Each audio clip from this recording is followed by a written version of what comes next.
Experts and influencers. Are they oil and water, or are they a match made in heaven?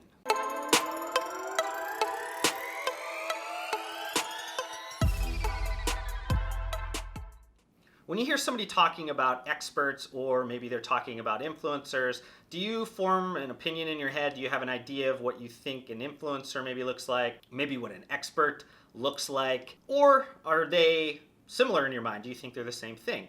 Well, in this video, I'm going to be covering a little bit about those differences, but more importantly, I'm going to be talking about how you best utilize both of them in your marketing strategy. Let's define the main difference first. Expertise is how someone reacts to your knowledge, whereas influence is how someone reacts to your status. Now, you might be asking, can an expert also be an influencer? And the answer to that is yes. And that, to me, is kind of the holy grail of what you're looking for if you can find that.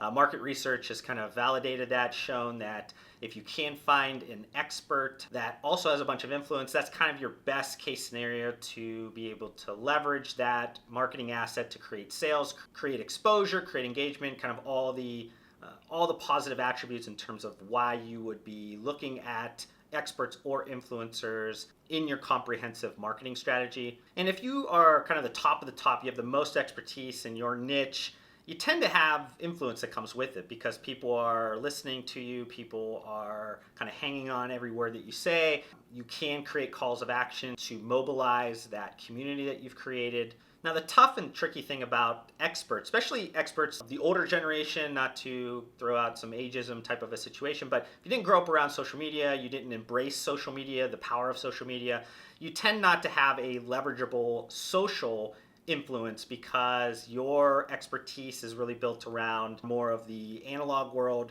So that's an important kind of attribute to kind of think about when you're talking about experts that also could have influence. But say you do have an expert that has social influence, that to me is kind of your highest leverageable asset. This is what I always talk about when I am working with CEOs of businesses. This is what the personal brand of a CEO should be. It should be both geared around expertise, running that business, obviously have the strongest know-how of that business, but also being able to have a level of social influence to be able to create some opportunity for that brand or business in which they lead.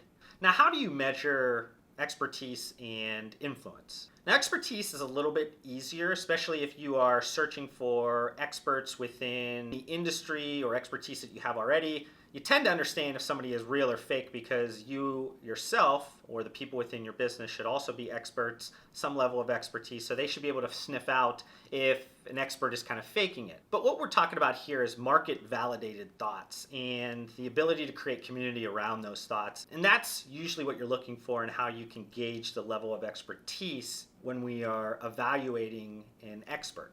Now, to look at influence, especially social influence, it is a bit tougher because there's an ability to kind of game the system, and I think everybody kind of knows those things I'm talking about with buying likes or buying followers, even buying comments at this point. So brand really needs to do their due diligence when they are first assessing the social influence of somebody that they're looking to use in their marketing strategy. You're looking for consistency in some of their engagement with the comments, making sure that their subject matter, things they're talking about on their page, does align with your brand. And when they are talking about something that is very aligned with your brand or your product, you really want to make sure that that has some really good engagement around then. This is kind of all the pre-prep, like making sure that you're getting some information before you actually go and talk to somebody. Obviously, you want to talk to that person. You want to get a sense of, are they who they say they are? Can they give you some statistics around maybe some previous engagements they've had?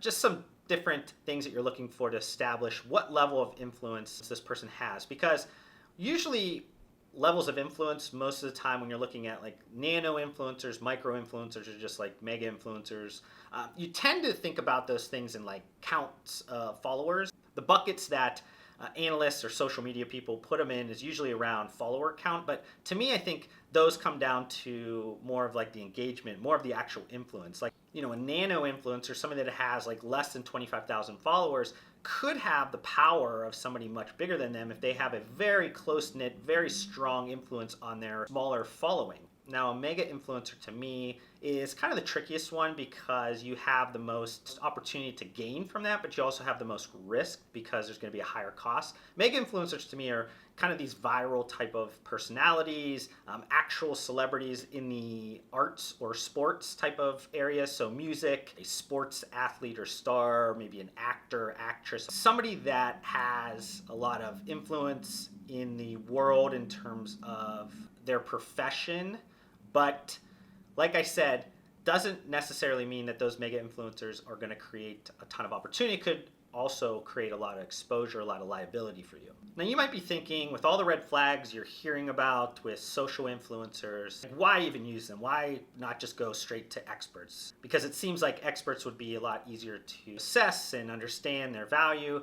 Now, just want to say first off, I don't believe there's an end in sight for this unconventional but uniquely modern advertising opportunity when I'm talking about with social media influencers. To me, my opinion is the world is moving closer and closer to this one-on-one, personalized, tribal marketing, commerce type of world where you're trying to get as close, you're trying to get as personalized and as close to the end consumer as possible. So while it's true that companies must do their due diligence, that's just that's just smart business. I don't think due diligence can uncover 100% of things all the time to make sure you're not getting some level of scam or losing on the social media influencer. But this doesn't mean that you should throw the baby out with the bathwater, as they kind of say. So let's kind of get to the end of this video, the how do you utilize these experts and social influencers kind of best. Now I'll say this varies by CPG category, but I believe that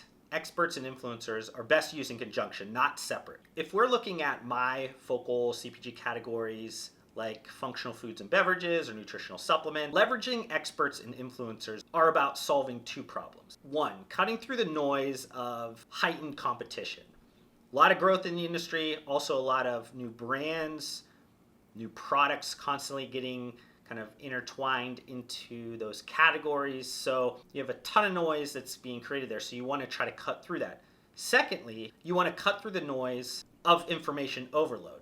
Again, with a ton of different brands, ton of different messages, ton of different information that just creates this overload with customers. They then default to the easiest kind of purchase, the bestseller approach. So you want to utilize experts and influencers in a way to solve those two problems. Now, what I'm talking about here is in a digital world, you need to create traffic towards your site, your listings, etc., to ultimately sell products. Now, influencers have the power to direct their tribe, community, followers, whatever, with a call to action that will get you that traffic towards wherever you want to kind of point it at. The stronger the influence of that influencer, the more traffic potential that you have with that call to action. Now, what breaks down for most companies here is that they tend to kind of bundle the influencer with the expert when they are not an expert. So they work with the influencer, or the influencer kind of creates this expertise-focused call to action that just kind of muddies the water and hurts the intent because the message is a little bit fuzzy. You're not getting the most amount of benefit from that, not getting the most amount of traffic sent to there, because what you're hoping for is that you can kind of save on needing an expert by having the influencer also kind of cover those bases. But in my opinion and experience, that is usually like a low probability that it works that way. You do tend to get that to work when you have an expert that has a ton of influence, or a CEO, or maybe a leadership team person that has a bunch of influence. That is when that usually does work. But all other cases, very low probability that it does work. So what you want to focus on is the influencer to drive the traffic, and then the expert will kind of bring it home. You want to focus the influencer on what they're best. You want to create this 1 + 1 = 3 effect. Now, once the traffic gets sent from the influencer to the site or to the listings or whatever, it's time for you then to cover the other bases and have readily available, easily digestible information that the expert is putting out there, validated, that is going to show the functional aspects of the CPG categories that I'm talking about. To me, like, the experts are the closers in baseball. You want to make sure that if somebody's interested in the product and they're looking for maybe that one last validation to make sure this is actually a great product, they can understand if they do have some questions, that expertise, that's going to drive that last point home for a sale. Now, this might seem like a very simple approach, but I think a lot of times the most simplest approaches are overlooked, and this is one of those things that I've seen work time and time again.